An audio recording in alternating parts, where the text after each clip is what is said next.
Okay guys, we have a new version of our order flow footprint indicator. This is version 1.29. There are a number of enhancements and new features here, so let's get right into it. Okay, absorption. Here you see an example of it right here on this candle high. Now, like all of the signals or technical events within the footprint indicator, indeed a sequence of events has to take place to fire that signal. In this case, we need the following. 5 candles, right? So it has to be the highest candle of the last 5. We're looking for an imbalance in the top 2 price points here of the candle. Here in this case, since it's a sell, we're looking for it on the bid. I'd want to see, we want to see a close below the POC, and then increasing volume in this case on the bid. So we go 62, 101, 175, 250. So you see that all of those conditions are met here. So we fire the absorption signal. Now, you don't have to worry about writing that down. The documentation for this will be both on the website when you go to the absorption section, along with all the other bar markers and signals, as well as we have new documentation for this indicator that should be released in the very near term.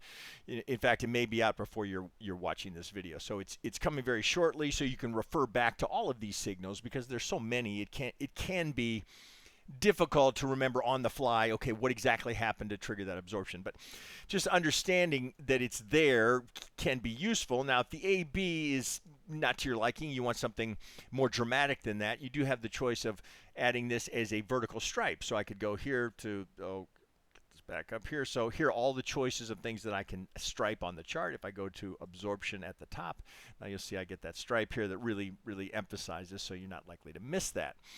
Again, documentation will be on the website as well as in the new footprint order flow manual, so you can refer back to that for absorption and any of the other signals that we offer. Okay, fat prints and big delta. Now, I happen to have an example here of the happen to be side by side. First off, I've got a fat print. Now, fat print relates to volume. So if I go down here to fat prints, you see the parameters here. The threshold is 1,000. Now, of course, you can change that to your liking. That's just that's the default. It's a good starting point. Not a bad place to start with 1,000. So you'll see here we get 1,000 here on the bid as the market's coming into this low, and you see as well the FP is down here for fat print. And if I just go over 2 bars here, I've got big delta. See big D for the big delta, and I've striped each of these just to make them easier to spot. So here, it's volume based. This is delta based. So you see down here we get the big delta. As you'll recall, the big delta is set to 600. Oh, where's my big delta here? Is set to a threshold of 600. So here we get delta here is 689. I've actually got big delta over here as well, right? We get negative 660. So both of these, right? There's a lot of activity here as the market's putting in this pivot down here at the opening range low, and you can see from this imbalance here and the big delta that starts to kick in here, we got some bullish ratios as well, and the market starts to take off and pretty good run as well, interestingly, we head right back up into absorption, right? So we go from the fat prints and the big delta all the way up to absorption here. So see them. So these are new features here, recently added here. Of course, the documentation will be on the website for these, as well as in the new manual for the footprint order flow that should be released in the very near future.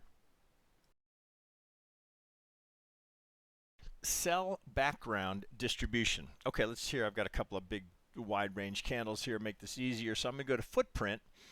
I'm going to go to the right cell here. So I've got bid ask on the left. I've got delta distribution on the right. I'm going to go right cell, and I'm going to go to profile style.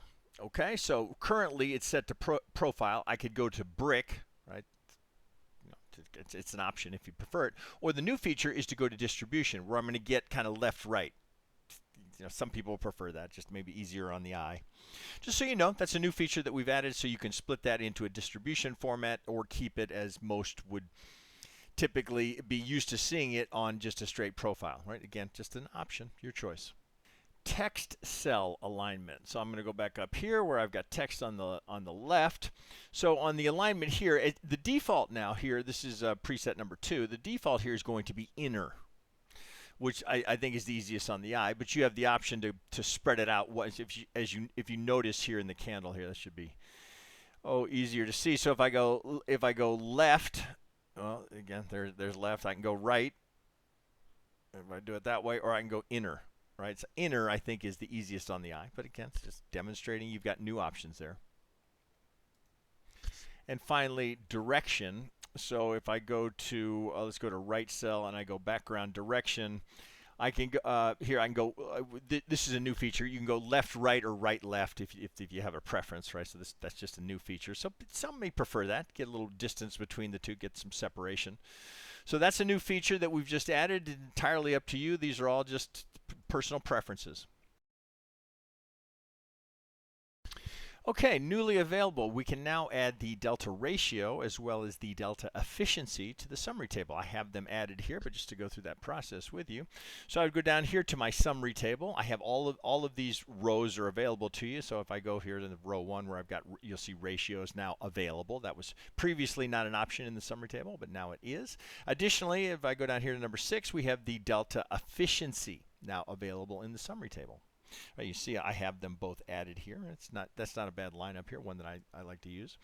So those are new features now available in the summary table. And now finally here, I want to just to bring to your attention the fact that we've divided the indicator into 3 separate components.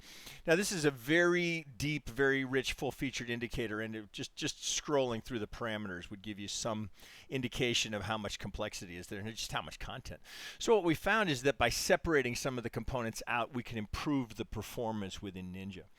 So footprint indicator, that's as it's always has been in terms of the structure of adding it with the new enhancements, of course.